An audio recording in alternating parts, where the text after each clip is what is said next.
Freedom is the right to tell what they do not want to hear. CNN, MSNBC, Fox News. Tired of the same repetitive government narratives? Then wave goodbye to the distractions and rhetoric of corporate media. For this is Anti-Media Radio. But I want to get the language right. The big government is in trouble. You're all a bunch of slaves! Bunch of slaves! What we need in the United States is not violence and lawlessness, but is love and wisdom and compassion toward one another. What's your definition of media? And now, here's your host, S.M.Gibson.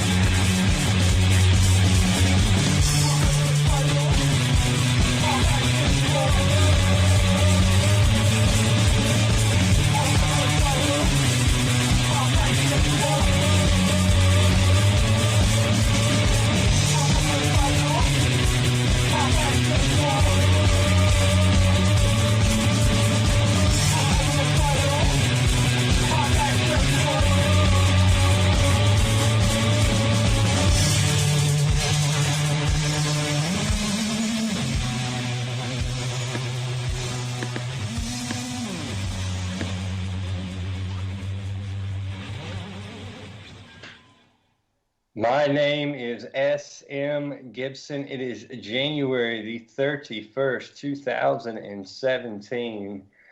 I'm sitting here drinking a nice warm cup of tea overlooking the beautiful city, sometimes beautiful, city of Birmingham, Alabama on this fine Tuesday evening. We are of the post-Trumpocalypse culture, society that we are now living in.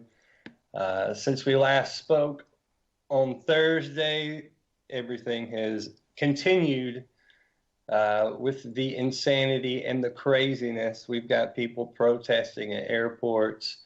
We've got Trump tonight announcing the Supreme Court pick. We're going to talk about that and more. I'm going to go ahead and bring on our co-host for the evening, Mr. Shannon Madden. Shannon, what is up? Living the dream. Isn't that our official city slogan still? Living the dream, coined by Larry Langford. Federal inmate Larry Langford. Isn't he in prison? Yes, he's still in prison. Oh.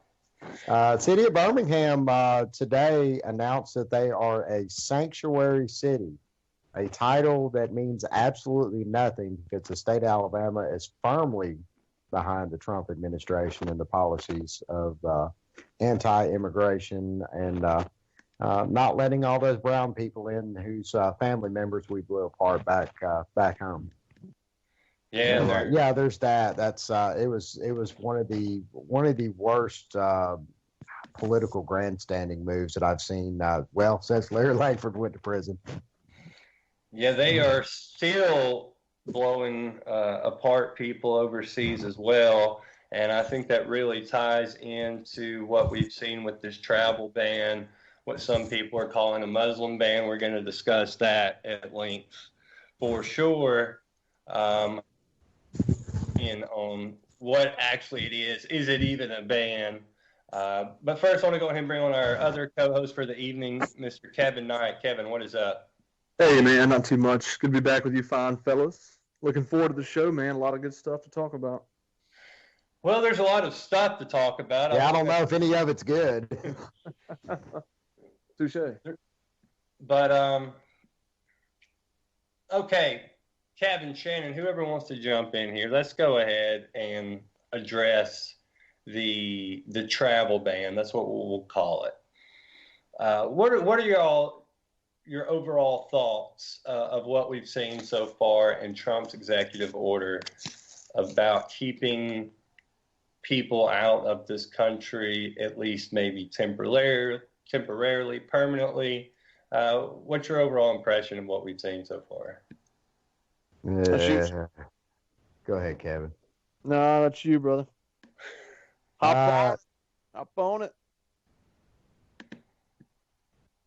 Well, I first off, we have to give Trump credit. He is doing exactly what he said he was going to do in the campaign. That's something we hadn't seen a lot of in modern history, is a president actually campaigning for something, then going balls deep and doing whatever he can to make that crazy wish that he had for the campaign that had a lot of xenophobic type Americans cheering and hollering, yes, let's get rid of them. I don't think anybody really understands the true nature of how this is going to affect, particularly how we do world business. I certainly think it will. This travel ban isn't going to affect people that are coming into this country for nefarious reasons. This is going to affect people that are doing business in the United States, some of them doing big business in the United States. And I just don't know how we're going to work around that. Well, it depends on who you ask. You're going to certainly get some people say, of course not, that's not the case. But this is my overall take on it. And I know some people are going to disagree with this, but that's fine. First off, you have to remember that Donald Trump, when he ran to become president, he certainly repeatedly said over and over, we're going to ban Muslims from this country. Now, he said it word for word. So it's very understandable why people have kind of jumped to this conclusion, because those are the words that came out of his mouth. Hey, quick question. How many Muslims are in Saudi Arabia? Go ahead. Exactly. That's where I want to go with this. Go ahead, Kevin. Well, Giuliani himself, she's a goofball times 10. He got up there just 2 or 3 days ago and explained that it was in fact a Muslim ban, and he stressed that point. And he, if I'm not mistaken, he brought up the fact that Steve Bannon, the Breitbart guy, was really in charge with pushing this. So that doesn't help at all that he's out there making that claim, and it only kind of feeds into that whole angle that indeed is a Muslim ban. But Shannon, I think either you're or Gibson, we're about to go to the same point that I made repeated, that there's a lot more, much larger population of Muslims left in the world outside of those 7 countries that he named than there are within. That's it. Now, maybe the intention is to go and eventually have a Muslim ban. Maybe their intention is, this is just kind of sticking your toe in the water and seeing how people react to it. It's certainly stirring up emotions of people that, for whatever reason, judge people based on their skin color and don't want certain people in this country. But of course, that's the engine for that is fear, undoubtedly, and we've seen that fear pushed upon the American people and the world really since 9/11. We even saw it when Trump discussed this. He mentioned 9/11 3 times in his opening paragraph. Speaking of 9/11, United Arab Emirates and Saudi Arabia are not anywhere to be found on the list of we're not allowed to travel from. First off, when people say it's a Muslim ban, people need to remember that there's over 1 billion Muslims on this planet. And there are countries with very, very high populations of Muslim citizens that are still allowed to come here. So we're talking countries that happen to be, I think 6 of the 7 were on the exact same list that, as we've discussed before on this show, Wesley Clark, when he talked about, in 2005, 2006, that the Bush administration had a plan to topple 7 regimes. We're looking at 6 of these countries that were on that list. And of course, Saudi Arabia is nowhere on it. The list is basically enemies of Saudi Arabia. Now, Sudan, that's a little bit different. They were, up until January of last year, they weren't on the best of footing at all. Sudan had sided with Iran. Ooh. Yeah. But they ended up flipping, and they got some money out of it, of course, as soon as they switched allegiances to Saudi Arabia. Because for people that don't know, that's how the Middle East works. You're either on Iran's side or you're on Saudi Arabia's side. And really, that's how the world works. You got to pick which one you're gonna be with. But the rest of these countries, we are seeing that it's very it's countries that Saudi Arabia is definitely not friendly with, and they would like to see not exist anymore or have a different form of government.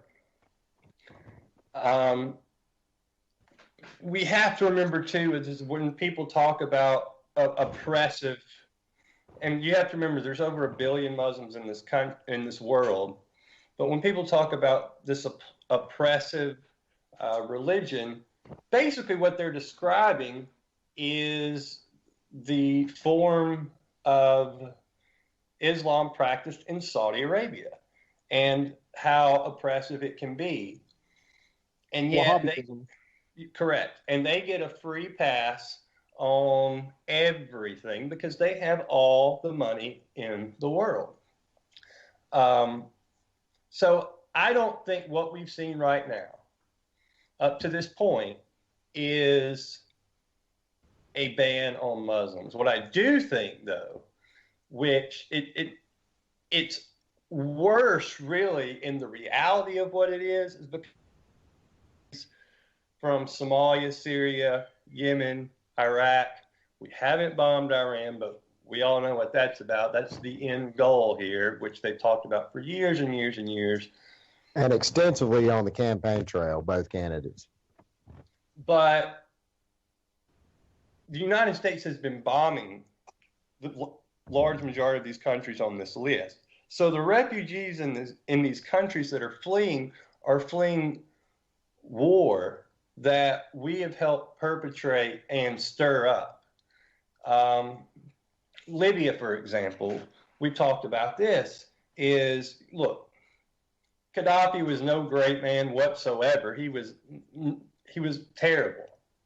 But the conditions that they've had to live in Libya since he was ousted from power are terrible. You're worried about bombs falling on your head. You're worried about walking. Every time you hear a bang, is your family member okay? When you have somebody like Saddam Hussein or Gaddafi, who again are terrible dictators, you know how to live within the lines of that country to a certain extent. That doesn't make it good, but it's better than walking outside and having a drone strike on your head fall down and, children dying, women dying, innocent civilian dying. And that's what the United States, that's what our foreign policy has brought to these countries, unfortunately. I know that they say it's for freedom, it's for this, but the reality of the situation is we haven't brought that to these places. We've brought destruction, whether it was intentional or not. That is the end result. And so these people that are fleeing that can't come here anymore, even after that we've stirred up whatever we've stirred up in their country. We've just seen it in Yemen with civilians. We got 14 Al-Qaeda people that had supposedly been killed. Then we've got 4 U.S. servicemen. 3 of them were injured. 1 was killed. And we have a whole pile of civilians killed on top of that, including children, one being an 8-year-old girl that was the daughter of Anwar al-Awlaki. That was, guess what, a U.S. citizen. So I think what we have in front of us is worse, because what we're saying is we're going to come into your country, cause chaos and havoc, but you can't come here to get away from it. 2, I get from the other perspective, I get why Trump. Well, we don't want people from these countries coming into our country because they could be terrorists. Because guess why they would be terrorists? Because we just blew apart their country. That's how terrorism is created to begin with, unless I guess you're Saudi Arabia, and that's a whole different show. But what we've seen traditionally in the Middle East is terrorism created by U.S. intervention. And whether we like it or not, that's a fact. So I think it's on the human rights level and humanitarian level, what Trump has done, I think is terrible. But I don't see it as a Muslim ban either. Not yet, anyway. And maybe y'all agree or disagree with that. And I'll let one of y'all weigh in. Actually, amongst the, I know it's maybe splitting hairs, but I do think when we're discussing topics like this, with all the details, with all the media sources you can take from, it's important to at least get the language right. And I have to wonder if during Barack Obama's term, and I'm not comparing the two, but just for instance, since we're so close removed from his term, if he had actually enacted a law or legislation that put a 90-day waiting period on firearms before they could be passed or bought or sold, I wonder how many people would be calling that an actual ban. People would have freaked out. Oh, they would. No joke. Don't get me wrong. Especially, probably a lot worse than what than some of the protesters and those that really care about in this instance. I'm not debating that a bit, but my point being that this 90-day so-called ban, this is a ban. It's not actually a ban. I don't think anybody's actually being prohibited from coming into the country. Ultimately, I would listen to what's his press secretary, Mr. Alternative Facts, explaining that some 300,000 people, of some random 300,000 people trying to come in, I think they had 125, give or take 10, that were actually held up, that were turned back. So, it's a lot of that. That was actually when the order took place. They've had a lot of people since then stopped at the point of entry, as Sean Spicer referred to, and they didn't even let them get over here. Gotcha. So it's really convoluted because it depends on what side you're listening to as to what facts you're getting. I mean, truthfully, and that's where we're at with this. We have these alternative facts, unfortunately, is what we're dealing with. And I'm sorry to break this to people, but just because, look, I don't trust what the administration is saying, but I don't trust what the Democratic Party is saying either. I don't trust what CNN is saying. When do they have this great record of telling the truth? And I think probably like everything else, the truth is somewhere in the middle here. And we have to be quick to judge this situation or view the situation for what it is and not just jump on some emotional bandwagon with everything they're saying. But again, I do want to stress that I think, the human rights things and why it's actually happened, I think it's just horrible. And I don't think it's what we should be doing. But I don't think it's what they're saying it is either. Yeah, I think you're absolutely right about that. Again, it's just like with all of these other scenarios and situations involving the United States government. Follow the money. And how many of those countries we have travel bans against are not IMF participants? Kevin probably knows the answer to that. Well, I looked that up. I actually saw a real good meme about that and started to roll with it. But from my understanding, I guess I don't know that all those countries do not have IMF banks, but I know not all of them. No. Gotcha. And but apparently they're far from the only countries that do not have an IMF bank. So, interestingly enough, the Syrians, Syria shortly thereafter, when the revolution first went down, that was one of the first things they actually got set up in the process of rolling was a central banking system. There's a lot more details behind it, of course, but That kind of gives you an idea that behind a lot of these so-called color revolutions, they've really got some people that are pulling some strings besides just the frontline defenders, so to speak. But yeah, I wouldn't be surprised one bit. That's what we've seen it with overthrow of Gaddafi, with Saddam. Time and time and again, somebody wants to nationalize their own currency or mess or screw with the IMF, and they got taken out back. Okay, I want to bring up something real quick. We have a story right now up on the front page of the antimedia.org, and it's Saudi Arabia, Yemen, and what you're not being told about Trump's travel ban. I think this is a massively important story, and this information should be all over CNN and Fox, but of course, we're not going to see that. But basically, to summarize the article, is Nixon, when he took us completely off of anything to do with gold, with our currency and the dollar has been propped up by Saudi Arabia selling their oil with U.S. dollars. And because of that, it keeps the dollar, it keeps it having value. And since then, of course, we've seen other Gulf nations, Kuwait, United Arab Emirates, Qatar, jump on board with this. Of course, all members of the Saudi coalition and all countries that are untouchable here. And they all kind of work together. But because of that, the Saudi Arabia basically has the United States held hostage. Because they can say, you know what, we don't want to sell our oil in dollars anymore. And if they did that, it would collapse the value of the dollar. Like, it would be over.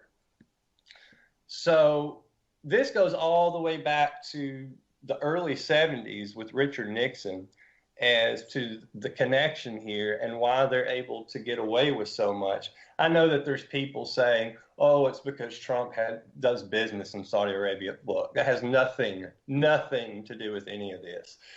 Trump having businesses and doing business with Saudi Arabia had nothing to do with the fact that 15 of the 19 hijackers on 9/11 were Saudi nationals, and guess what? Nothing happened to them. So this goes back to Saudi Arabia getting to do whatever it wants, whenever it wants, because they're basically keeping our economy propped up and the value of the dollar propped up. It's the petrodollar system, and it's not good. And what do? I don't know. But that I think has a lot more impact on what we're seeing than we're being told, of course. And this first off, the whole deal with the Saudi Arabian hijackers. I mean, they were swiftly dealt with by the Obama administration.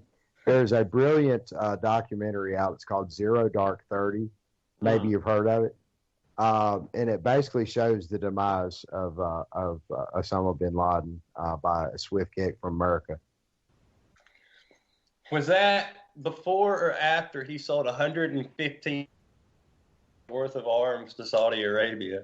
Well, maybe that was before, but I mean, you're mixing all these facts up. So now you're trying to introduce alternative facts into this conversation. That just ain't gonna happen. So, yeah, and again, what I'm saying is tongue in cheek to the audience at home. I know we're playing along, but that's really, this whole narrative is completely screwed up from top to bottom. And again, it's just like I just said a moment ago: follow the money. And the piece on the front page of antimedia.org, it's just, I mean, it spells it out very clearly what we're seeing the result of today. Oh, yeah. And, I've always thought Nixon was one of the worst presidents we've ever had, but it's not because of his Watergate. I think that's what everybody thinks of when they think of him. I think the most important thing that happened under Nixon was completely taking us away from the gold standard whatsoever and completely cutting ties with the U.S. dollar and gold. And this was the replacement, was to get in bed with the Middle East. That's it, with the Gulf state. And this is the aftermath of all that. You guys mentioned Saudi Arabia and the influence, and I think that's probably, it's interesting. That doesn't matter if you're a Bush or an Obama. Obviously the U.S. is still going to maintain that relationship. But so do you think Saudi Arabia basically has the U.S. by the gonads and not the other way around? I mean, I guess this is not so much a mutual relationship as it is a plus and minus. Is that? I do. I've always thought that. Yes. That Saudi Arabia is telling everybody what to do, and it's not the other way around. And I think we discussed this on Thursday a little bit, but look how Trump, early on in his campaign, he was talking crap about Saudi Arabia. He got in a Twitter war with one of their princes, like he was going at him, and it stopped, over. And when it went away, it went away. And now he's talking to Saudi Arabia over the weekend, spoke to King Salman, and they're going to organize these safe zones in Syria. They're going to organize these safe zones in Yemen. And they're, working hand in hand. And another thing I want to bring in with Yemen, first off, Saudi Arabia, of course, has just decimated that entire region. We've funded it, and it's been our weapons for the most part. What we saw over the weekend it was actually, speaking of 0 Dark 30, 6 that was part of this raid. But I wanted to read this real quick, a quick excerpt from the story we've got up right now on the antimedia.org.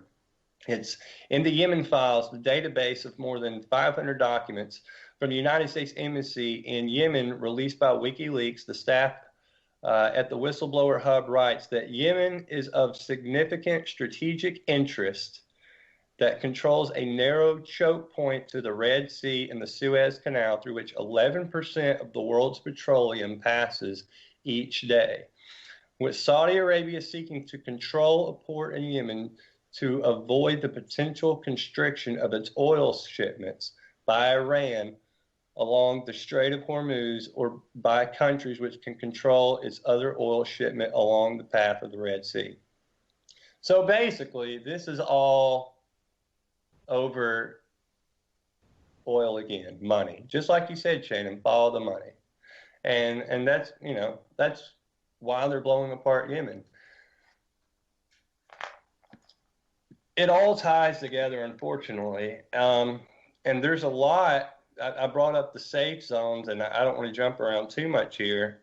But real quick, did y'all hear all the rumors that have been going around about Assad could be dead? He could have had a stroke. He could be incapacitated. Syria is extremely denying this.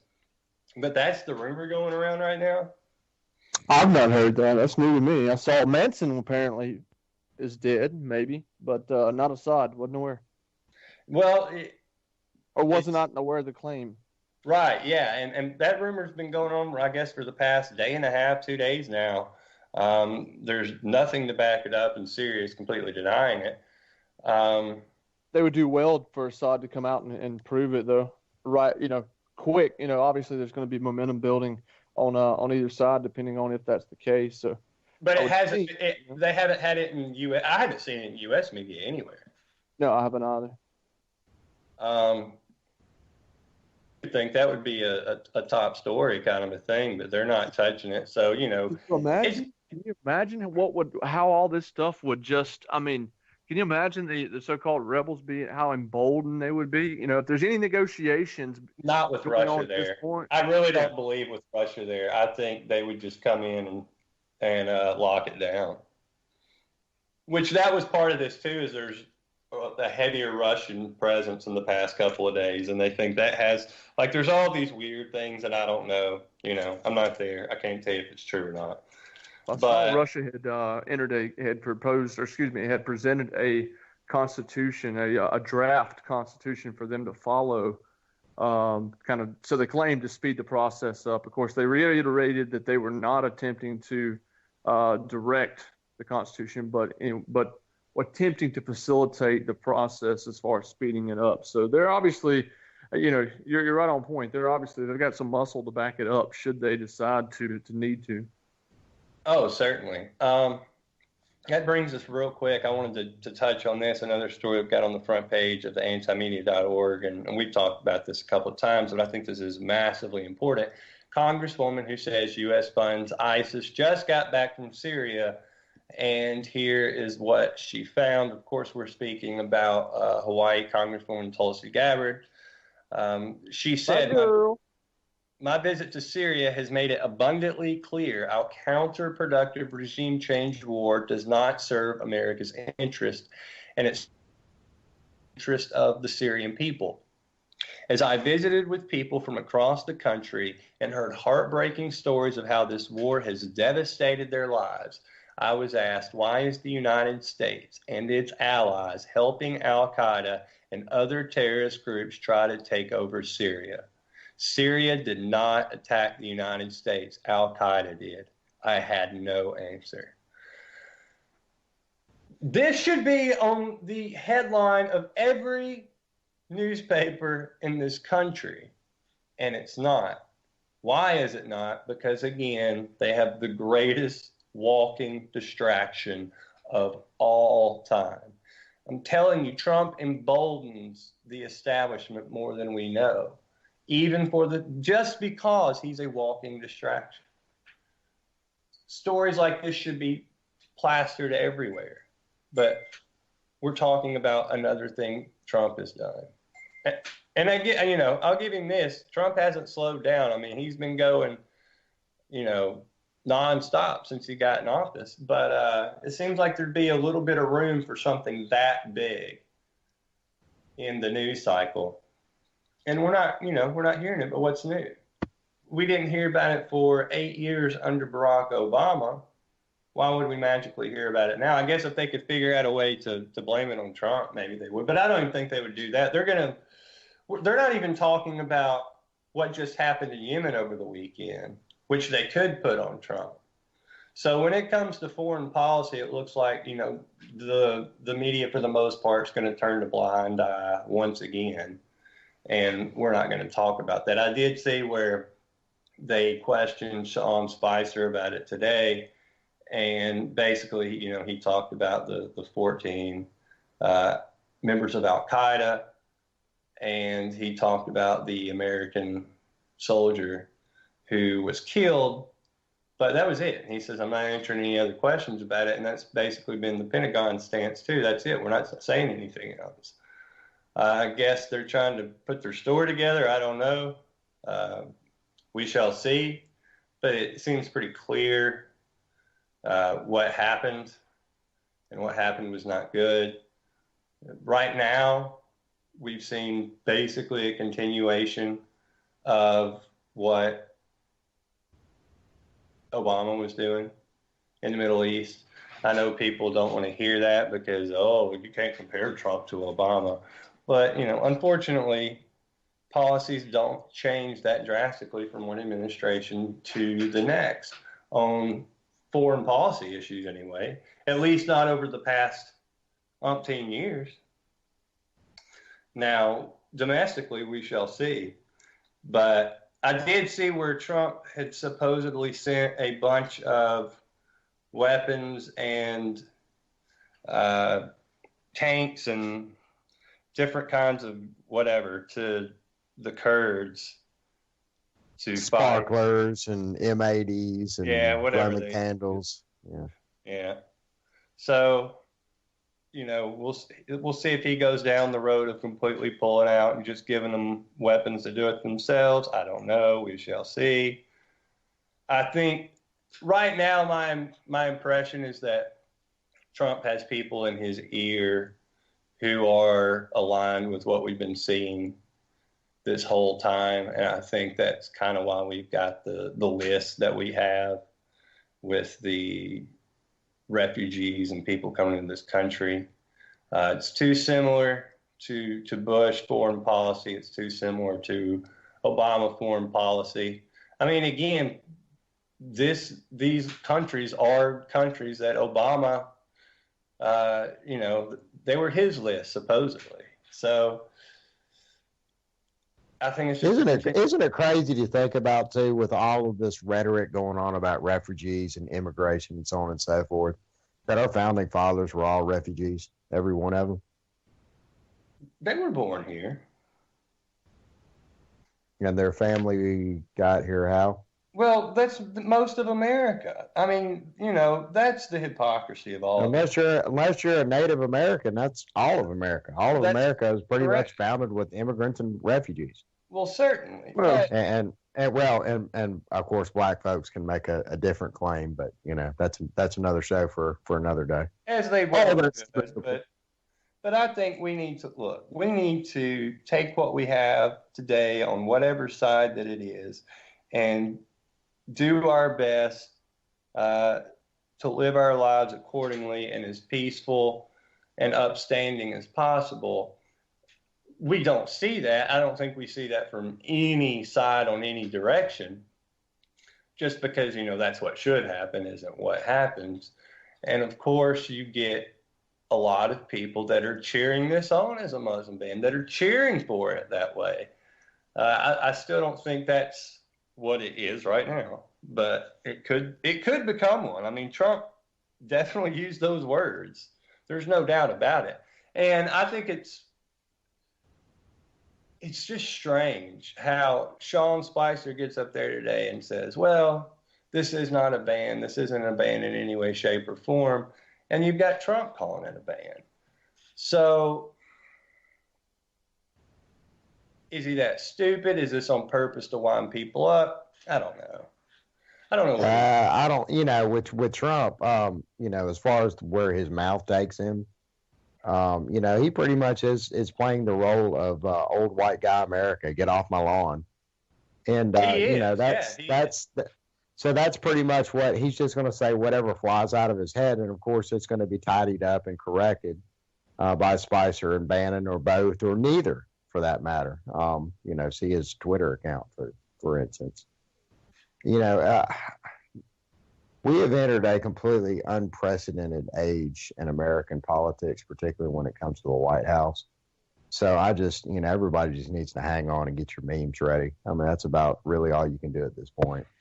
I don't because think we're on a ride, and really we can protest and go down to the airport all we want to, or go down to show up with a bunch of women down to the square there at the National Mall. It's not going to change anything at the end of the day. We've given these people too much power as it is. Yes. Absolutely. I think, and that's really why we're at where we're at. We can blame it on Obama or Trump or this one or that one, but we've given all of these people way too much power. And in turn, they've went ahead and sold us out to corporate America. And now, of course, we're talking about Saudi Arabia and all of the money they've dumped into American politics. You want to talk about influencing elections? Oh, certainly. Look.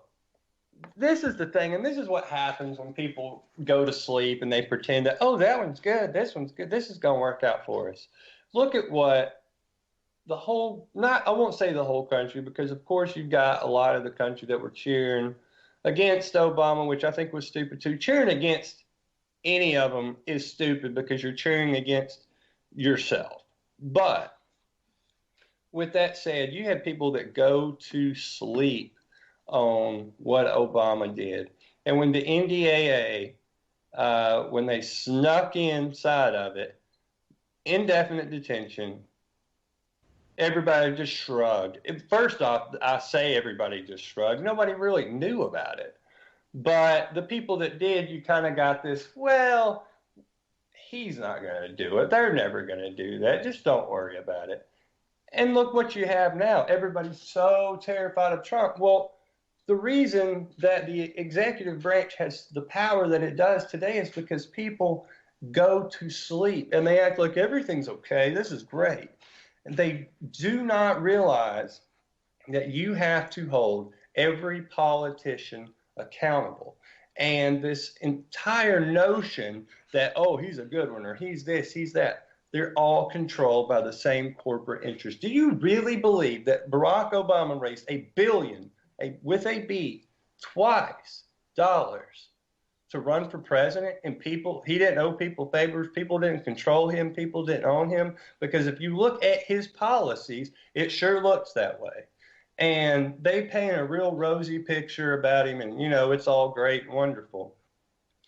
And I think his legacy is going to end up probably being pretty good to the public, because he is going to be between Trump and George W. Bush, and because people, ignore reality. So I think history will be kind to him, but the actual reality of it, I think is a completely different story. Where were these people that were marching down at the airport when we were drone bombing? Well, what was it? Is the tune of 20,000 plus last year alone? All of these countries that create that, and those drone bombs are what, and bombing, traditional bombing, of course, and guns and soldiers and, mayhem in the streets and civilians getting killed. These little statistics that crawl across the bottom of the CNN screen every day. Well, where were these people when all of this stuff was happening? During the Obama administration, during the Bush administration? Well, they were there for the Bush administration in smaller numbers. But, man, they showed up out to the airport. They showed up out to the airport over the past couple of days. Where were these people and their loud, just uproarious protest at what the situation that America and taxpayer dollars have created in the Middle East? Well, people don't want to believe that. Go ahead, Kevin. Well, I agree completely, and I've made the same point a few times that, as you guys have, where's the anti-war left at? You guys have been completely silent, and now you want to raise your voice about this. I think it's completely possible to be critical in that sense, but completely possible to be optimistic and to cheer these people on. Whatever it takes. I don't care if it's opposition to the state, even for the most ridiculous reason. I'm all for it. Left, right, hey, whatever your deal is. And I think that's something that I believe Nick had brought up once in the past, in regards to people that are constantly bashing, in this sense, the conservatives bashing the protesters, that, hey, it's, resistance is a good thing. You may not agree with the way that people are protesting. Yeah, there's a lot of stupid stuff going on, and that doesn't mean I endorse it at all. But a lot of this for a lot of people is a process of evolution, not just, mentally, but politically in the way that they view these things. So, if I was asked when I got involved and was commenting about Obama, about all the wars. Oh, well, where were you during Bush? Well, hell, I didn't know. I was probably on the, doing something other than paying attention to politics, but that's the way it goes. I'm glad people are speaking out now, and it's be curious and interesting to watch over the next 8 years, because we will have to do 8 years, I'm sure of it, to see that evolution as we see more people moving towards more liberals in this sense, going a little more libertarian. I think it's completely possible that we're going to see that, just as we saw in the Obama administration. Now, I agree and disagree. I don't think we're going to see anybody becoming more libertarian. I think the Democratic Party is going to do everything it can to. I don't mean big L. I should have prefaced that. I just mean a little bit more willing to, and maybe libertarian wasn't the correct word, but being more philosophically hostile to the state. I think they certainly will. And I think it can be a very good thing. First off, holding those in power accountable is a great thing.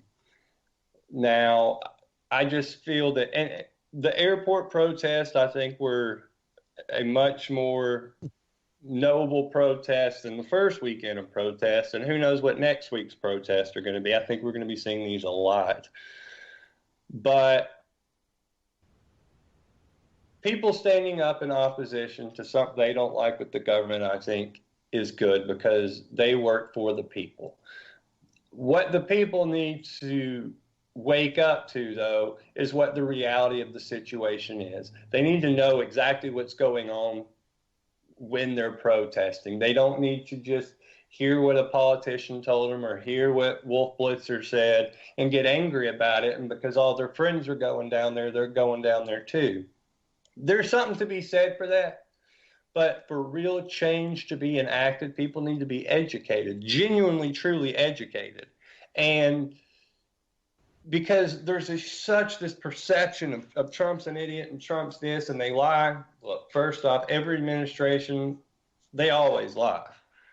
But people don't need to go down this path of, well, Trump's clearly wrong, so I believe what all these other people believe, so that must be right because I believe completely the opposite of that, so I must be right. And that's not the way this works. That's not the way this has ever worked. When you've got a certain demographic of politicians and corporate media that are standing up and saying this thing, sorry, these people didn't just become honest overnight. They didn't. And of course, you can't tell a lot of people that. They believe that they have their best interest in mind. For the most part, I think the Democratic Party is just trying to hold on to any shred of anything they have left. We saw Obama issue his statement over the weekend over the travel ban, and I think politically it was actually a smart move. I know a lot of people were offended by it, or a lot of people thought it was great or whatever. As far as the motivations, it accomplished nothing, so it was kind of pointless. But as far as the Democratic Party goes, I think it had to be done because we have Nancy Pelosi as, the flag bearer of the Democratic Party. That's not good for that brand.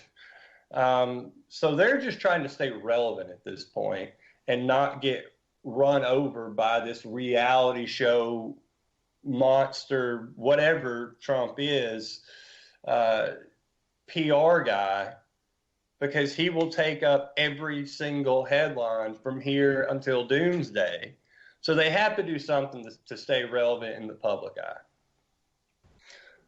But people need to get educated. They have to pay attention to what's really genuinely going on. They have to get in there and see what people like Tulsi Gabbard is saying, and that are really researching this stuff, and Justin Amash, and what's happening in our government, what's been happening in our government. Look at the politicians that hold both sides accountable, no matter if there's a D next to their name or an R next to their name on the ballot.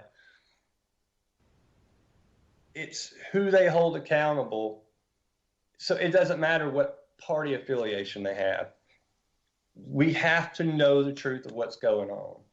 And I just think so many people are uninformed, and they're running out in the streets, and they don't have a clue about what they're talking about at all. We saw that with the first weekend of protest. They were protesting nothing.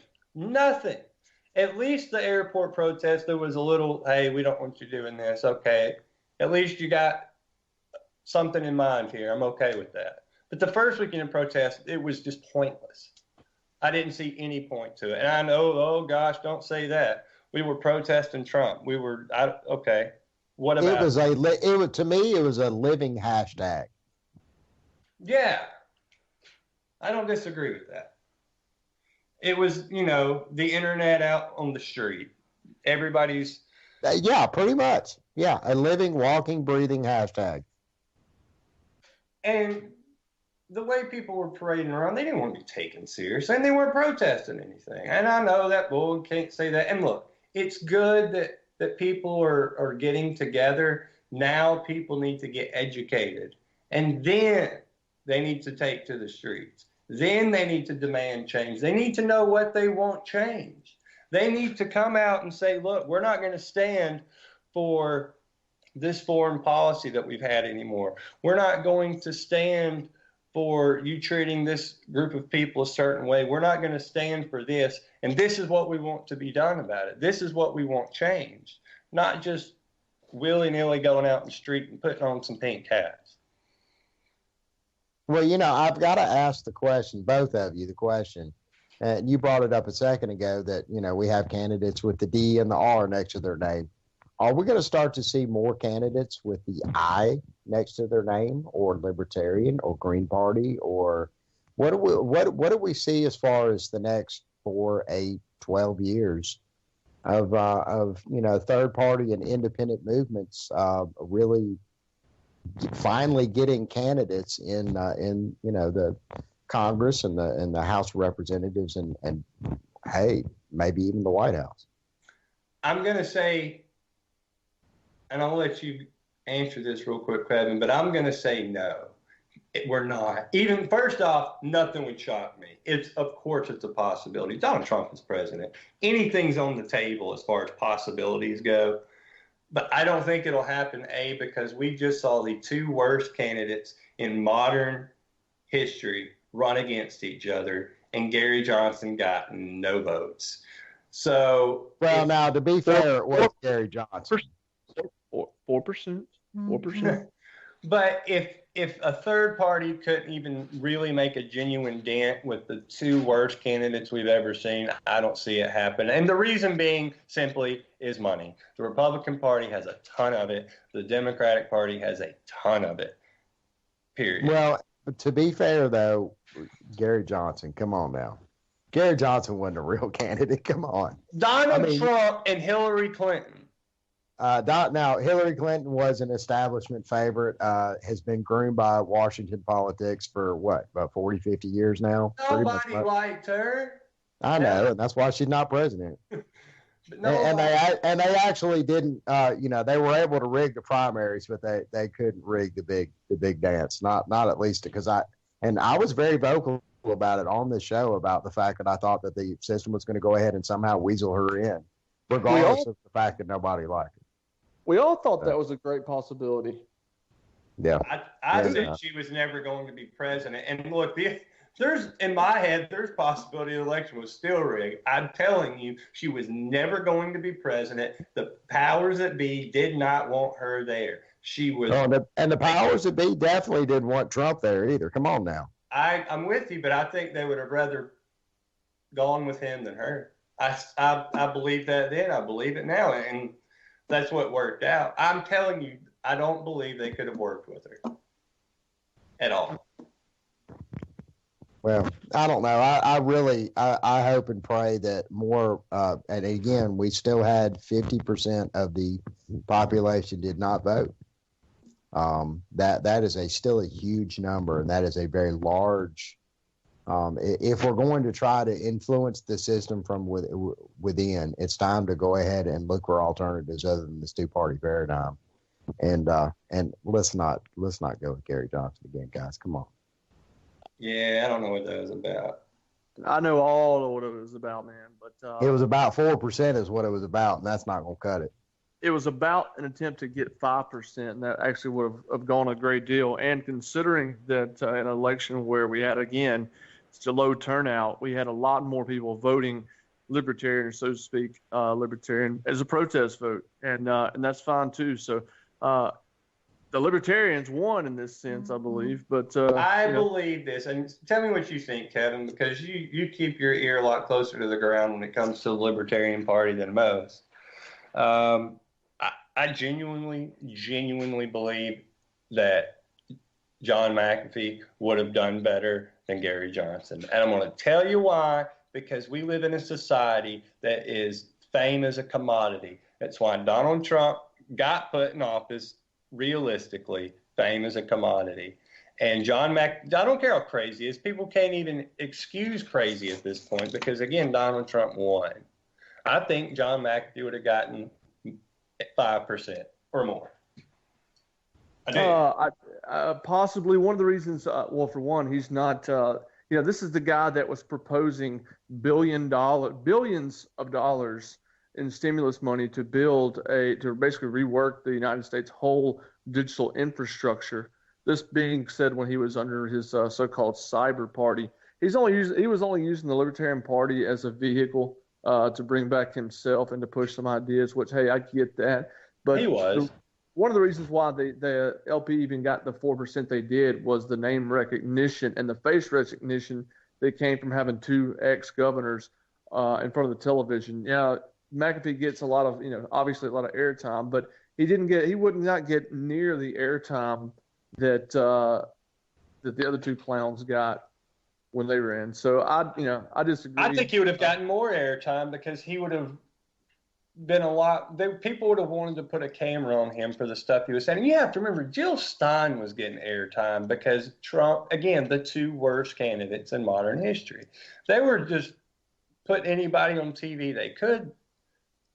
And We brought up McAfee and we brought up Johnson, but everybody's left Austin Peterson out of it, and he actually showed up during their little back and forth that they had. But he's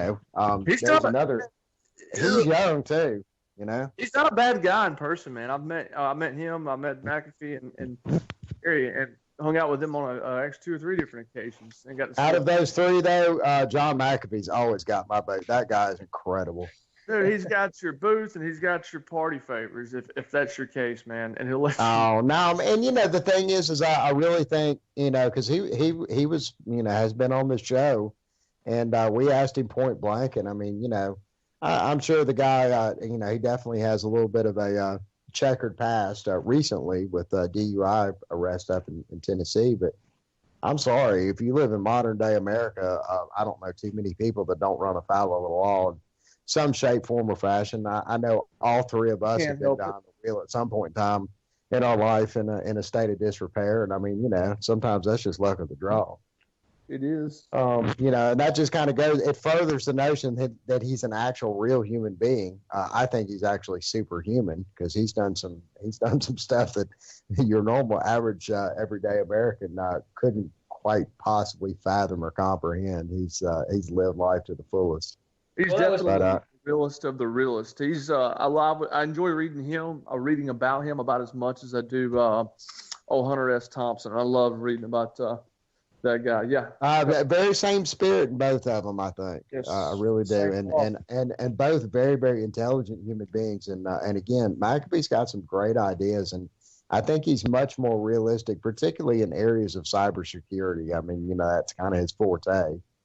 But there is a desperate need for that, and I think this election has highlighted that, because regardless of whoever hacked whoever, it still shows that we have very sensitive American information that could easily fall in the hands of the wrong people, and it not necessarily be an inside job, a la Edward Snowden. We've got just like 2 minutes here, and I want to hit on this. It's very important. We talked about for months and months and months, for over a year, people need to pay attention. Before it was even discussed, people were talking about it in the election, people need to pay attention to Russia. And of course, that became a huge talking point in this country. Right now, people need to pay attention to what is going on between the United States and China.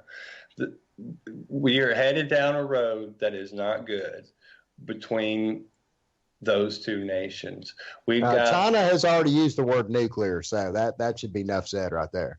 We've got the Chinese military saying that it is a practical reality right now that they could go to war with the United States.